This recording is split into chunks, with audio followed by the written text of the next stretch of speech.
Yeah, and also actually, I just wanted to quickly respond to what Yusi was saying at the end, because when you were talking about the kind of the distinguishment between the visual and the non-visual, the invisual, I did a project last year with the Bear Grylls, and the title of that show is called The Larva of Time, and the larva as like the insect, and the original and the etymology of the word larva is actually ghost or mask, and the adult actually means image or imago, being able to see. So I think really I enjoyed that part of this, like trying to see in between the visible and the invisible.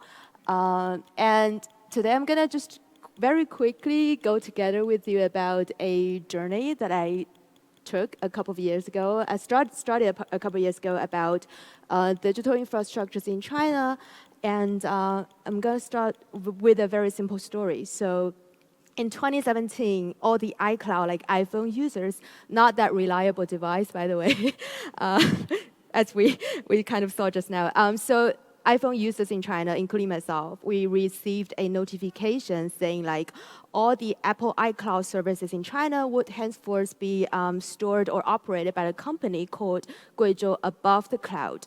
And all the user data in China will then be stored in Apple's first and the only data center in Asia, and which was located in a newly built campus in Guizhou, in a province that I've never been to in the southwest part of China. So I got really curious and thought like, okay, so where exactly is this iCloud and what does it look like? So I intuitively started to try to use satellite imaging, and I actually realized that it could bring me with a very specific address, which was here, 50 kilometers from the provincial center of the entire Guiyang area. But when I tried to zoom in further and something really strange happened, this kind of like a visual alignment. So we see this here, that's the data center, but apparently it's also merged with this kind of desolate mountain ridges, and we can see half of the image is this very neutral, slick Apple Store kind of vision of the data center, but also is half buried in dust. So I got more curious. I did a bit more time travel with the digital map. And as I tried to glide through this satellite map, I noticed that more and more names surfaced on that map. So I realized very quickly that in the past 10 years, not just Apple, but like Tencent, Huawei, Foxconn, a lot of gigantic Chinese tech companies have been constructing the data centers, actually mainly Chinese, but like over 30 of them has been established in the same city in Guiyang, in Guizhou. So, and also interestingly, I discovered like in this kind of satellite time-lapse imagery, a rapid metamorphosis also unfolded. So I saw kind of this shanty rural areas, towns transform into cities, and the hills were flattened, and then bridges and tunnels pierced through the natural barriers of the mountains that was really separating the rivers and other parts of the town. So a lot of urbanization was also taking place at the same time.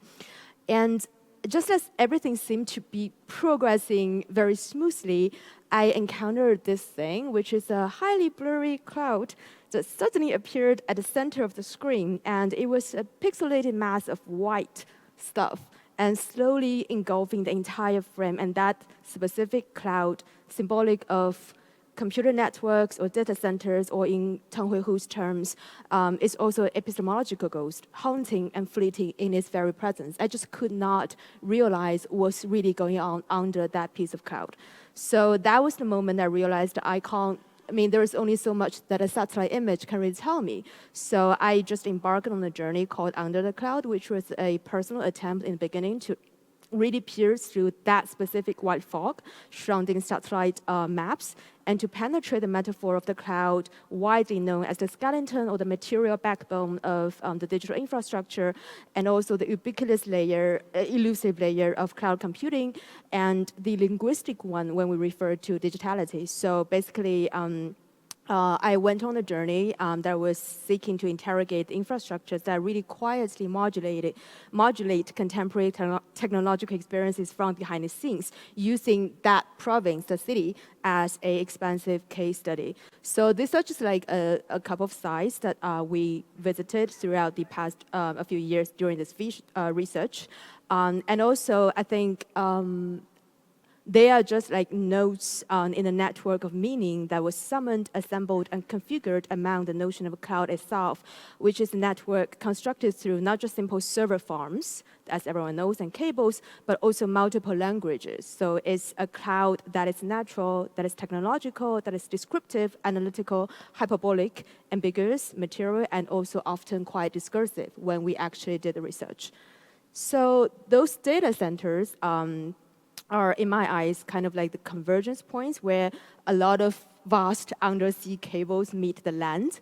And they're also the places where, like the signal transmitted via these global submarine cables are gathered and distributed. And at the base of a sense of narrative of global connectivity, I think the nodes also sometimes symbolize the evolution of a global cloud computing structure from the homogeneous cloud to what I would call geographically distributed cloud. So in other words, if we think the internet as a kind of digital sea, what I was really looking into this case study was more like inland lakes, so separated through, because of geopolitical reasons and the other reasons, the separated inland lakes of the ocean of internet, or how do you say, like for example, the mainland China's iCloud center is definitely separate from other iClouds in the world. And also what I was really interested in is the fragmentation as an outcome viewed from the macro lens, but like multiple projection of such fragmentation observed through the act of traversing and submerging the facilities. This is a map that we did before about China's inland data centers. And I think it's useful to give a little bit more context of the project. So like there's a lot of like state level project, like for example, one of them is called East Data West Computing, transforming the seemingly abstract and intangible digitality, like data, into resources like water and electricity that can be regionally redistributed with national territory. So water in its ever-shifting forms lays a very fluid, undefined environmental foundation for the routing of data centers. So like in this way, China is constructing not just one specific data center region, but also a national scheme of translating and transmitting all the data from the east to the west as a national kind of a pen. So also in the discourse of quote-unquote infrastructure studies, I think there has been long like a tradition of emphasizing two sides. And one side is obviously the invisibility. So like often the data center or infrastructures remain hidden or invisible or concealed until it's broken. And also what's interesting in parallel is a narrative about hypervisibility. For example, the image here is actually, I found this on Google's website. So like Google is trying to make hyper-transparent of their data centers. Like for example, you can see all the information of the data centers online. They have a map on the website, and also they have like this really very slick, high-profile images of the workers who maintain the data centers, looking as professional as they can. But obviously, we know that neither of the narrative is true, because like it doesn't make any sense by making it hyper-transparent or hyper-visible to get you more access to what's actually behind the scenes or what's actually the sort of on the ground truth. So in Guizhou, in the place where I do my research, I think those kind of narrative also work there. So we see both the invisibility and also the hypervisibility of infrastructures in Guizhou. And the timeline of my fieldwork, which roughly like 5 years, actually went in parallel with the construction timelines of a lot of major data centers in the region. And once completed, all of them will be concealed, lack of access, and almost impossible to access, actually. Like, for example, at Tencent, this is a data center built in tunnels within an existing like mountain and simulating this kind of bunker visual.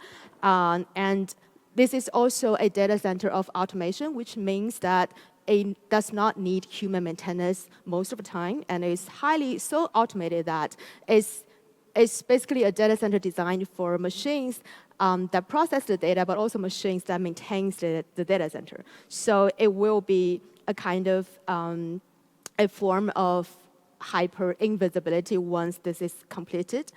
And also we did a little bit architectural observation as we travel through all these data centers. And also some interesting discoveries, like for example, the Apple data center literally looks like Apple Store. So it has this like very white, clean, weird industrial neutral kind of visual design. And Tencent data center, as I said before, was really mimicking this kind of like bunker ideology and also a simulation of a very local geological landscape, which was the karst, namely rocks that dissolve from within. So one of the reasons why a lot of storage facilities were able to be constructed here is because of the natural, either sinkholes or the tunnels, because of the natural progression of the rock, the dissolution of the rocks. So we have bunkers. And then we have this little European town, which is Huawei data center, which literally looked like a European town, which I had no idea why. But so in that place, there is this kind of like juxtaposition of both houses that basically keep the machines and houses that are designed for training the engineers from the company, and also the thermal circulation system in that data center is also very, very intriguing. Like for example, they will recycle the heat that is used to cool the servers to heat up the swimming pools. So for the workers in the town, which essentially mean like in a metaphorical way, human and machines are kind of bathing in the same kind of water or liquid medium, which was quite fascinating.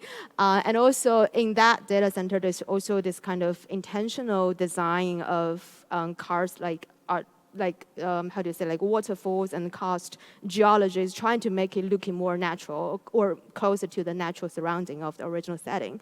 So even though they are all data centers and also all part of what I just said, like China's western part of the computing node of China's digital economy, in individual cases, they actually take very different visual appearances.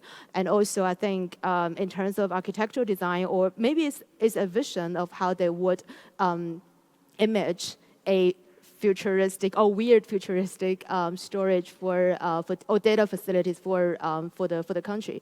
So I think it's also kind of the discoveries that could only be made when you were actually traversing the town, and also the distance between the three data centers is really close. It's like 10 minutes drive, and but that was some kind of that was some kind of a feeling or experience that could not be gained if I just only relied on that satellite traveling, zooming in and out, back and forth, and I wouldn't be able to get a glimpse of these sort of different architectural and technical interpretation of what the cloud actually should look like. And also, on the other hand, what I said, like the hyper visibility of the cloud, at least in Guizhou, in the town, in the city, it's not just a technocratic strategy, but it's also a top-down political one. So this is one of the Guizhou is seen as one of the crucial computing power hub in western part of China, and it carries the responsibility of running, for example, large-scale foundational models, facilitating data-intensive scientific discoveries. For example, a lot of data centers there are processing data for the China's largest telescope, radio telescope, which is heavily data-driven. And also is used for store the redundant data from the eastern region of China. So like the sort of surplus of data generated from the east part of the country will be stored here. So in a way, you can definitely say like the town is being turned into a huge hard disk, because of like those data centers designed for storage, but also in one of our previous conversation with a person who works as a local in a scientific network laboratory, he literally said he showed us a series of photos, and he remarked that the city will become a computer. And well, we know that Shannon Metten wrote a book that city is not a computer, but like it was in the place that we encountered exactly opposite, saying like he's very confident that the city will become a computer, not just because of the existence of those data centers, but also because of the potential usage or applications or taking advantages of those infrastructures newly built in the city from different layers of operations and from different incentives. Yes, and also, what's interesting is when we moved further with the research, we did not just go to the data centers, but we also go to a lot of what could be potentially called peripheral sites, so places that would help us to really understand why in such an intense way that over 30 data centers was built in the same place in the past 10 years. So we went to all kinds of places, and we also kind of gradually came to the sense that both the word invisibility or hypervisibility are only partial views or oversimplification of what we actually experienced. So we went to the National Standard Climate Station. We went to a karst science in school, basically explaining from the geological setting, like why this kind of natural landscapes was ideal for constructing those data farms. We also went to the telescope, which was taking advantage of both the geological setting and also the infrastructure pre-laid by both the data centers and the underland cables connected, dedicated to the sort of the generation of scientific data and also the process or discovery of scientific knowledge. So in parallel to data centers that were used for example, your social media or whatever apps, there is also a dedicated network of data centers in the same area dedicated to process new astronomical discoveries and other kind of scientific knowledges. So very, very complicated. And also other bizarre things, like for example, this is a place where China had its first and the biggest what they call Big Data Expo. So as it's bizarre, sorry. So it's a thing basically like for I think like 2 days or 3 days in a year, the entire city will be on holiday, and people can just come and visit this whatever expo.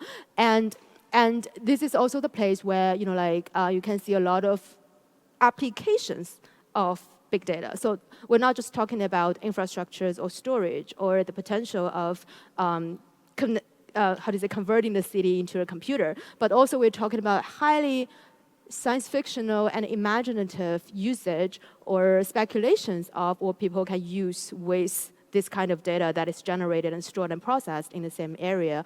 One of the main thing in the Big Data Expo is they also have a big data market, which means that data can be also converted into financial assets that can be traded and that can be having additional value in the long run. But obviously, I think the recent record says there's almost zero transaction on that market. But but I think what I'm trying to say here, or what kind of observations made, was the initiative or incentive of making use of that imaginative layer of the cloud technology. So we're not just talking about the material layer, but also there is a heavily linguistic, imaginative, and sometimes absurd layer that has a bit of generative and even critical power in interrogating the notion of cloud itself. Because in a lot of existing research, we may picture a place where a data center is built as passive, as only being able to bear the arrival of such infrastructure, offering cheap energy, offering cheap labor, but having very little economic return or having very little kind of employment growth, having a little bit of the impossibility of fulfilling those anticipations. But in Guizhou specifically, I noticed this kind of top, bottom-up strategies or tactics of making use of the misinterpretation of cloud technologies. And some of them are obviously bubbles, but I think at least in this case, I don't see the area as a sheer passive provider of energy and cheap labor and whatever natural conditions so far, but more of this more dynamic and complex relations basically between what is imposed and what supports. I also went to some wind farm which was supporting the energy. Yeah. So I think maybe I can just talk a little bit about a notion that I put in the title. It's really work in progress, but I think it was helpful for me somehow to really understand what I saw together with other people in this field research. So it was a line that I read in the book by Jordan Peters when he was trying to describe infrastructure. So he used a very interesting line saying like, infrastructure is very hard to see as a light rain through the window, so like drizzling. And I think that metaphor actually evokes the elusive yet omnipresent nature of infrastructure, while also serves as a mediator in the cyclical chain between the oceans, the big oceans of the global internet, and the inland lakes. Well, Guizhou as one example, and obviously there are other examples that we can see this kind of like this hydro cycles and connecting the macro scale and the micro scale. So I think the drizzle can be very interesting metaphor. And finally, I'm going to just very quickly show a few examples of artworks from this project because I still take it as a curatorial project rather than a research project. So so basically, we also like we how do you say like. I have some notes here, but I'm not really following the notes, sorry. Where are my notes? Okay, I'll just try to, okay, never mind. Oh, I wrote something about the drizzle, sorry. I'll try to read. So basically, like when you walk through the drizzle, one often loses track of where it begins or ends, stretching upwards to the cloud, outwards, perhaps toward the sea. And drizzle itself as a medium connects the inside and outside of the data center through the lingering and permeating qualities. And on the one hand, the internet is a phenomenon composed through water and water's regulation. We all know that. So like, for example, every data center involves the planning and an optimization of water resources. And cloud technology, in a way, to me at least, is a water technology. So water both as energetic foundation and a material substrate. And water is also both a macroscopic temperature regulator of a data center, but also a servant to the microclimate within the cloud. So the soft infrastructure of infrastructures. So I think I like the word drizzles because also it kind of relates to this, kind of like hints at the porous relationship between the hardcore sort of data centers and the surrounding environments. So I'm going to just quickly show 3 very quick examples of what kind of responses artists have been making to those field trips and research. So this is a piece by Chinese artist Zhou Tao titled The Axis of Big Data. So it's a really, really slow, if I can play this.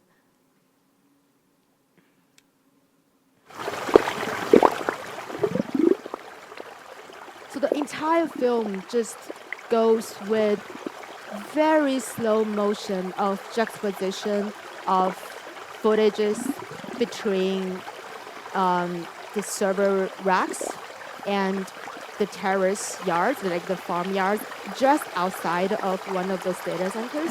So he's making a very, very poetic sort of, I'm not going to play the whole thing, but you can get an idea.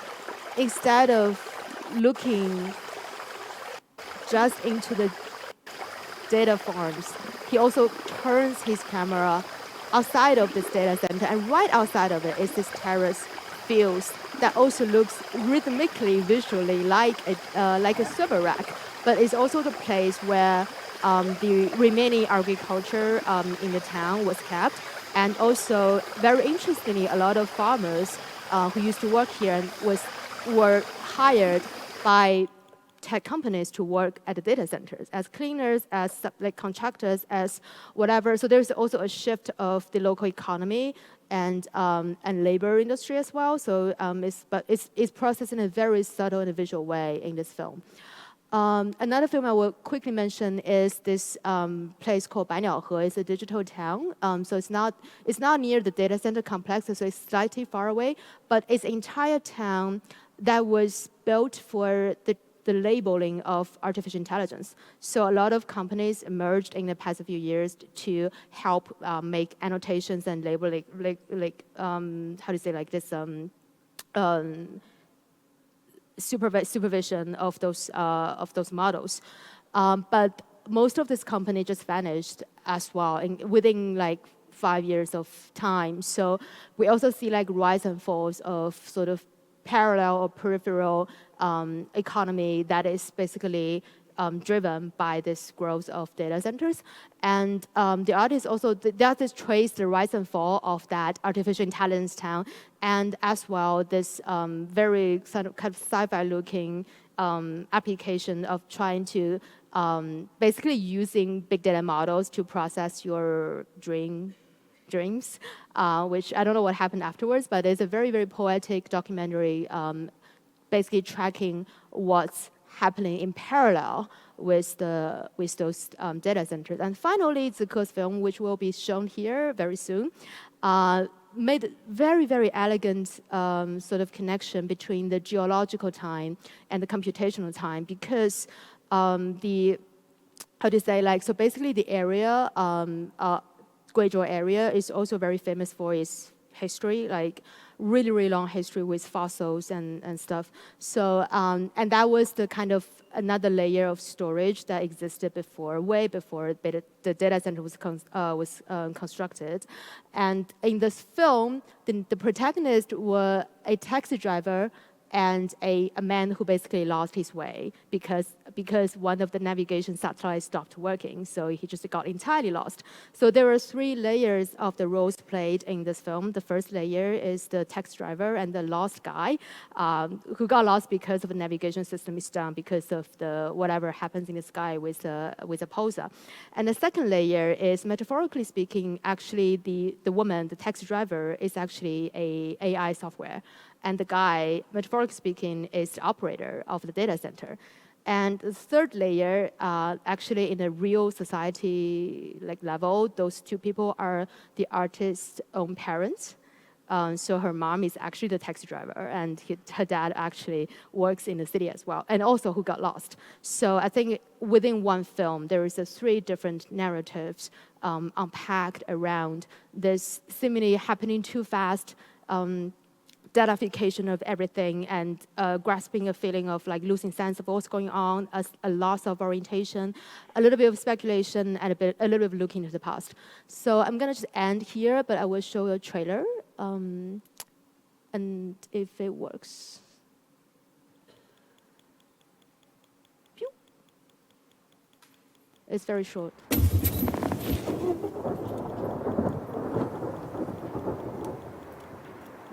关掉，然后再打开电源，你会丢失上一个绘画中的内存数据。当你走到生命的尽头，你会失去这一生的所有记忆。但是我不会。Notice, cloud power system might be damaged.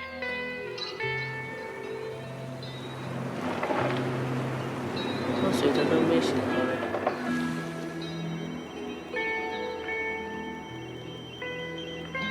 说那些进入时间隧道的人，没得人还接到这一步。未来方舟已开启。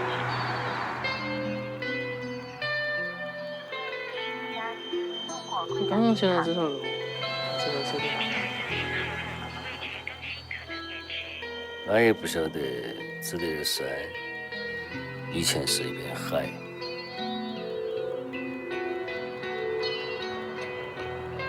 我也还没得忘记，当我还是个美国的时候。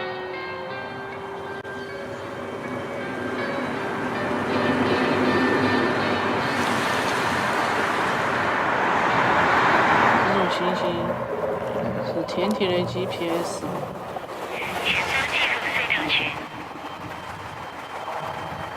虽然有一天俺们会死。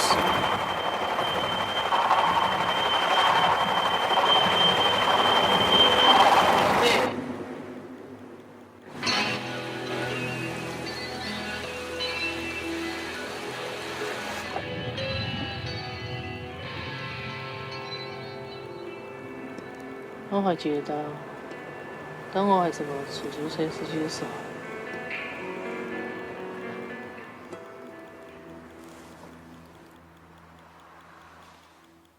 Yes. So I have a final line here. So the gentle drizzle in this session is not merely a metaphor. It becomes hopefully a tool for knowing, a means for orientation when we always get lost. And it offers a way of storytelling that lingers, seeps, and conducts, particularly in a world where global internet infrastructures appear increasingly fragmented, turning into more and more inland lakes. And the inland lake is like a forgotten dream. Its waters evaporate into clouds, drift across oceans, and finally will return again as the rain. And we have a rainy day today. Okay, thank you.